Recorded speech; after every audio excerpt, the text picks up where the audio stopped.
and welcome to Football Twaddle. My name is Taru. We are in a very, very weird space where there is World Cup around the corner and we don't feel like watching football. So, to help understand how to think about what has happened during the past week, I have my friend Yash with me. Yash, what's up? What's up, buddy? Did you watch any matches, Yash, on the weekend, or are you also fatigued like me? I tried to watch a few games. I definitely watched much lesser football than I usually do because the World Cup is so close by that we are almost in World Cup fever. So we are much more focused on national teams, I guess. Talking about national teams, just before we recording this, Gareth Southgate supposedly announced his squad or Mhm. his provisional squad for the World Cup or whatever. All the Right. Serie A players are missing. Yeah, I think this is a punishment to the English players playing in the Serie A because Italy beat England in the finals of the Euros. So yeah, so good players like Tomori and Tammy are missing.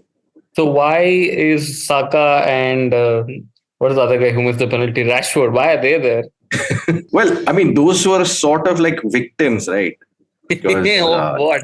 because missing penalties is an age-old English tradition, I see. and I guess there was a lot of racist abuse afterwards, which is quite unfortunate. So I it would have see. been bad if they were not included. Man, okay, let's discuss that squad a little. Mhm. Madison has finally he's broken the door and got his place for the England squad. It must be a vindication for him. Yeah, he's having a great season, and I guess it was like he was playing a little too well for Garrett to ignore him. And with having like 26 spots in the squad, I'm sure there would have been much outrage if he was not included. Man, that is okay. So let me just open this. Okay, so this is what Southgate said. I know people talk about being overly loyal, but you have to Mhm. have some kind of consistency in your thinking. Then others can come into that and thrive. Well, what did people ask about which player No, that they he must have asked, why are you still persisting with Maguire and other players that he insists on playing?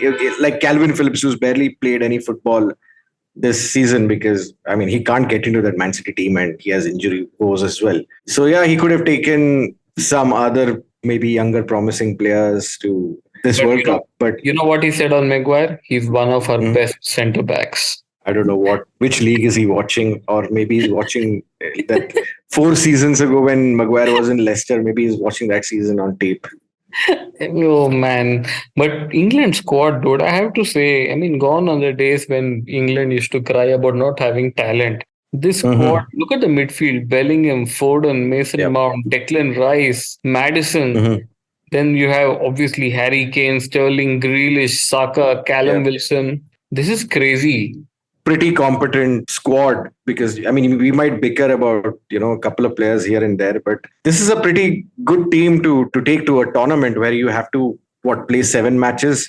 And I think 4 years ago in Russia the squad was not this strong and there was some experience also missing. So Gareth sort of overachieved when you look at that team reaching the semifinals. But this time around, I don't think the English fans would accept a subpar performance from this team. Oh, you mean nothing but a win? The cup has to come home. No, not really. I mean, even the golden generation faced like good teams like Portugal and Brazil, and on your day you can lose. But if they lose playing like really defensive football, like they did to Croatia and Italy in the last 2 tournaments, then they'll surely be outraged because there's so much attacking talent there that he can throw on. If he plays a very cowardly style where he's sitting back and relying on simply his defense rather than Yes, trying to that's outscore the exactly how he's opponent, then going to then it's play. going to be a problem. That's exactly how he's going to play, Yash. So I don't know what are you Mhm. talking about, but whatever. No, but it's a good thing if he does that and he fails. It'll be good riddance for England. I mean, they Yes, deserve a better and manager. Harry Redknapp or Ian Holloway, such marquee names, they can come and manage England after that. Okay, Right. so let's come back to club football a little because on 7th, 3 days ago, there was the Champions League draw. Mm-hmm.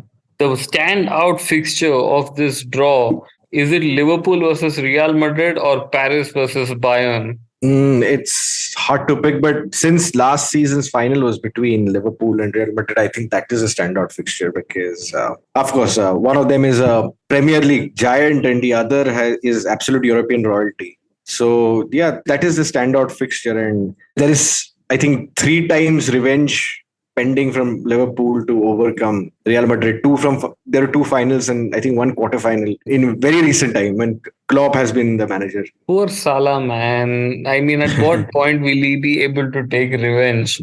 I think he's been awfully quiet, and which is a good thing. I don't think this Real Madrid team have really got into the stride. Maybe they will by the time March arrives. And if you've been seeing the La Liga matches without Benzema, they seem to be struggling to score goals. So there are chinks in the armor, despite them being the defending champions. So, but why is Benzema? Yeah, so I think Liverpool should be quietly confident about this. Why is Benzema not playing for Real Madrid? Is he injured or something? No, it's a fake injury to make sure he plays in the World Cup. Oh, it's not like how Messi has got it written in his contract that from November 7th, he need not play for the club and he can just like be ready for Argentina. I don't think Benzema can mess around with a traditional giant like Real Madrid. With Paris, you can probably get anything done if you're a superstar like Messi. Okay, so Paris, PSG versus Bayern. How dependent is PSG's performance in this fixture? How dependent is it on Brazil and Argentina's performance in the World Cup? Like, if they do well, this fixture no one gives a shit about. If they don't do well, then this will become very important for them. Yeah, man. I mean, if Brazil win, I'm sure Neymar will be partying. And I think his birthday or his sister's birthday comes around that time. So he'll buy out his own contract.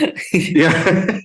There is sort of heavy dependence. Jokes apart, I think it will be like a final achievement for either Neymar and Messi, right? Because the World Cup is the only thing missing from the trophy cabinet. So, I mean, whoever wins it will sort of take it easy. And if Messi does not win it, I think this is the last time he'll play in the World Cup. So it will be sort of an end of an era either ways. Okay. On the other hand, the Bayern team is a bunch of youngsters, I think, apart from Müller. So they'll be raring to go. Did Neymar win the Copa America? Yeah, of course. Or we think he did. 2019 Copa America, they won. I see. Richarlison was like an important player for Brazil. Wow. How the turntables. All right. Let's look at other fixtures. Milan played Tottenham. I don't think this Milan team is all that great. I think Tottenham but I don't think this Tottenham team is also all that great. So, be that as it may, I think Conte facing another Italian team, I think he may have Milan's number. I don't think Tottenham will go very far in the tournament, but they might scrape through this round. I wouldn't say they're lucky with the draw, but it could have been much worse. Then we have Leipzig versus Manchester City. I mean, at this stage, I'd say it's a tough fixture for City because they've gotten easier ones. Yeah, they've got so many easier ones that this seems like a decent fixture for them. Wow. By decent, I mean decently tough. Yes. Okay. And let's see, what are the other games? Jeez. Club Brugge versus Benfica. Why do I have a feeling that's going to be the match of the round of 16? Because both teams are brilliant in the group stages from whatever highlights we saw.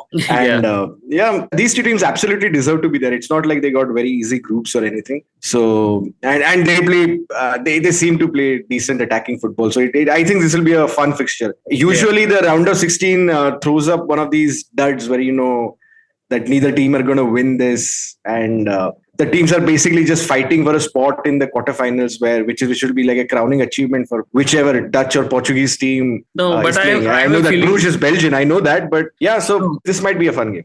Yeah, but I have a feeling that they will probably, even if they get to quarters, they won't be that easy to beat. Then there is Inter, Porto, Dortmund, Chelsea.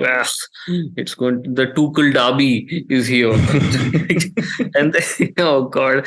And then there's Frankfurt versus Napoli. Enough of this crap. Let's talk about the real tournament, the league tournament. What? No. Oh, you're talking about the real European tournament, Europa. We have Barcelona versus Manchester United. Yes. I mean, that is going to happen, right? Nobody really cares that much about this extra round of 16. So I'm fully going with the conspiracy theory that there were hot balls that picked out this tie. Come on. It's an easy fixture for Manchester United. The only way it's an easy fixture for Manchester United is if Barca haven't already won the league by February. If Real Madrid are giving them a tough time in the league, they might sacrifice this tournament, because it's not prestigious enough for Barcelona. So yeah, right.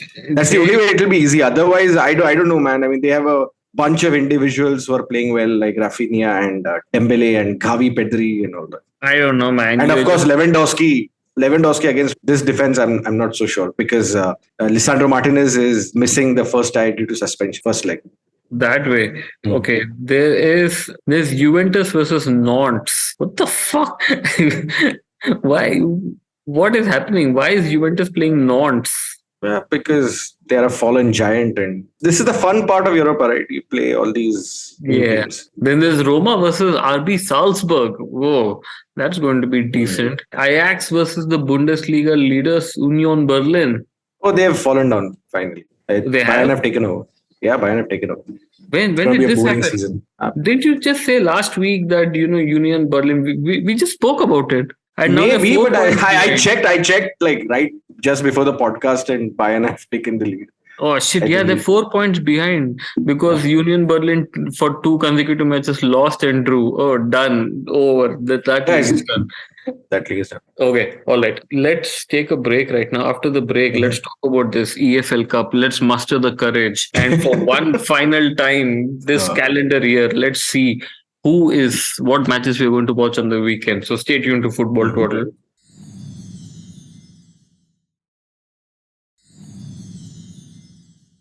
All right, welcome back to Football Twaddle. Yash, before we get to EFL Cup, who has been your player of the week? I think it has to be Mo Salah, who's back to his best. And oh, come on. Oh, God, you're such a, you're like those fans. A goal mar diya, he's back to his best. So he scored a couple of goals in an important match for them. It's important for Liverpool to take points of teams like Tottenham if they're going to finish in the top 4. This was a consequential game, season point of view. You know who is my player of the week? Leon Bailey. Oh, man. It's Emery and Good Evening have come back to haunt Manchester United. Dude, I mean, let's talk a little about that game. Aston Villa, I have not seen them play like that ever because we believe only in superlatives, right? I don't think Aston Villa have played better football than that day ever. Yeah, absolutely. I mean, what's with Emery having Manchester United's number? That's such a weird thing. Irrespective of the manager, Emery comes top. Yeah, it's some sort of a voodoo that United have to get over, I guess, because I think he's here to stay. I think he's too good for Aston Villa, man. I mean, he's a pretty decent manager.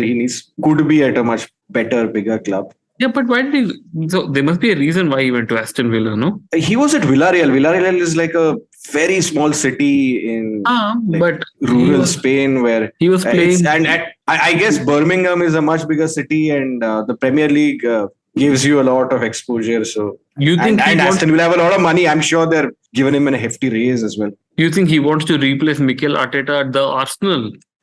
No, I think he's already done that. So all right. Okay. I mean, we don't know what his next step will be. Maybe I don't know, man. I don't know. I seriously don't know where he's going and why he took this job apart from the obvious reasons that I've mentioned before. Yeah. Okay. I didn't watch this game, but Chelsea versus Arsenal, right? And who is this guy who scored the goal? Who is this Mogadishu? Like, kaun hai? Who is this guy? Gabriel, man. That's his last name. Gabriel Magalhaes. Like, so it's the defender Gabriel, the centre back.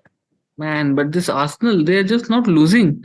I guess the World Cup has come around at the wrong time for them because they're just raking up the points by hook or crook.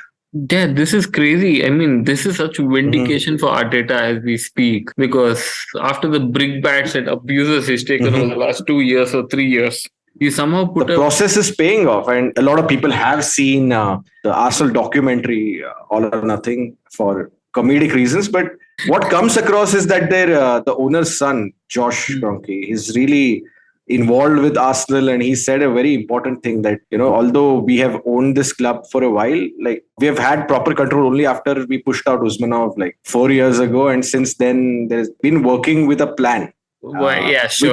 Which is just because you won, okay, he said it last year and he has to say such things, but come on, what was the plan? No, but look at it this way, right? Since they have pushed out Usmanov almost every transfer window, we come up with this joke that Arsenal have won the transfer window. But I mean, there's no smoke without fire. They have bought decently. They have I mean, the most of their signings have worked out well for them. Even Partey, who was a big failure in his first window, has worked out well for them. And it's not like they're fluking all these wins, right? Maybe Arteta had to learn a lot on the job, which is why he finished eighth a couple of times and he failed to get into the Champions League. But fine, maybe, credit where it's due. They didn't sack him and now they're in this position. Yeah, I mean, that you have to give credit to them. It's so easy. He's such a trigger happy world. They stuck with him and they're like, chalo, yeah, we believe in you, like whatever. But I wonder how was Usmanov stopping them from doing the transfers? I never understood that. Yeah, even I don't know the details of it, but we know for a fact that there was some tussle between the two ownership groups over there, right? Wow. So maybe he had some influence when it came to signings or whatever. Apart from that, I mean, Wenger must have had a lot of control over there, which Arteta clearly does not. So I don't know, man. Maybe, I mean, of course, Josh would want to take a lot of credit for the success there and want to present, a very positive side towards the ownership. But whatever happened seems to be working. I mean, Arsenal seems to be much more coherent than what it was for almost a decade. I mean, yeah, you have to give credit where it's due, and clearly Arteta is doing well. Now shift back. Did you watch? Having said all of that, did you watch the EFL Cup? No, it's a little too late. I've been just watching highlights. Okay, I was just going through the scores, right? Oh, by the way, Jesse Lingard finally scored since you've been asking so often. And he scored against a team that you would want him to score against. Brentford. No. He scored against Tottenham in the EFL Cup. In the EFL Cup, okay. Man. Who all scored? Look at this. Jesse Lingard, one of my favorites. And Atletico Madrid ex-player Renan Lodi.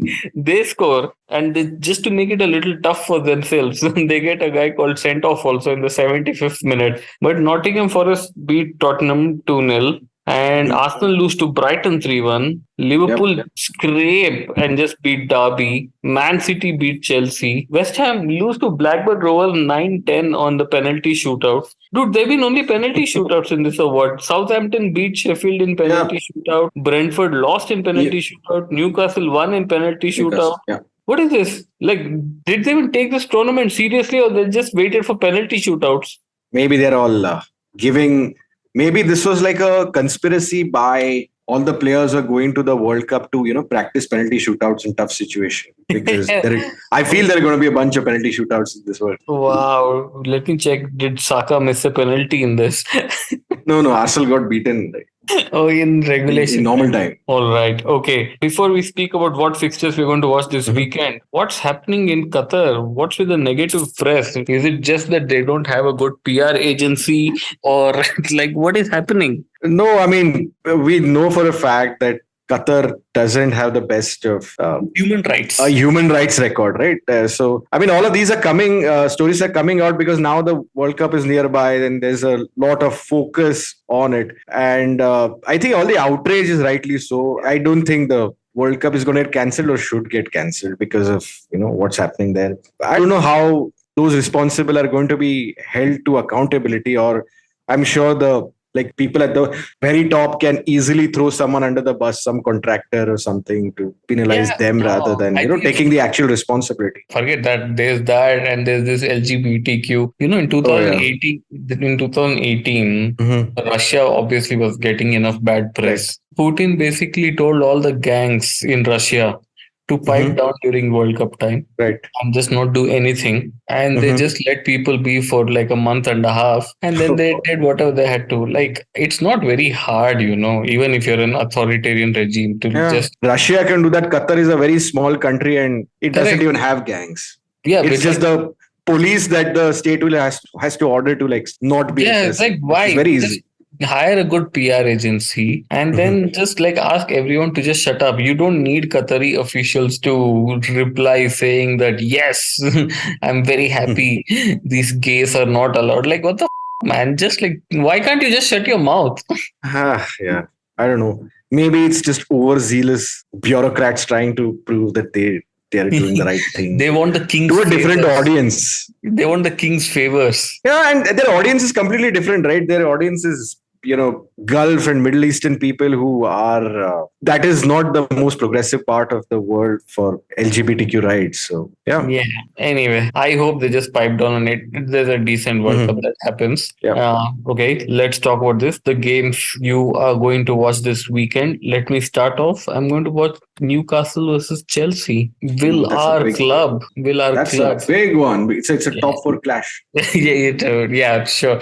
Top four clash. But will our club, if they ensure a draw or win, we will remain in top four I before the think World. psychologically it will be very important, right? I mean, whether Newcastle finish in the top four or not, it'll be a statement for sure. Correct. But I have a feeling Chelsea will probably draw this game or something. So I'm predicting a 1-1 for Newcastle versus Chelsea. And it's right before the World Cup. No one wants to get injured. I don't know. Do you think people are just not going to go for tackles and all that bull crap now? No, man. I think Premier League is important enough. The stakes are high enough, and there are enough countries that are not going to the World Cup where players know that the next month off. So I I think see. those players will really try hard. Okay. What are you watching, Yash? I will watch Fulham versus Manchester United Oh, I know. Let because Raven all Cottage. all Mitrovic fans, let us unite and celebrate this great man and his achievements in the world of Is he football. fit? Is he fit for the weekend? He must be, no? Let me just Google this. Must not be very hard. Let me find out. Alexander Mitrovic. A big injury doubt for Fulham clash with Manchester United. Ah, darn. But yeah, Fulham played really well against City on the weekend. I mean, they eventually ended up losing to a last minute penalty. So, Oh, and yes. Craven I Cottage want to is talk about it. Was that actually a penalty? whatever. I mean, he did kick his leg. The fall was definitely dramatic, but I don't have complaints against Of it, course. despite wanting City to As a lose. modicum of neutrality, if you don't have complaints against it, yes, I will let it go. All Yeah. right. On that note, we are All right. done. I think from next week, we are not going to talk about this club football. I have a Yes. schedule in mind, which we will discuss offline. And from next week onwards, till December, some end of December, it's all World Cup. All Yes. right. Yes. Take care, man. Bye bye. Bye bye.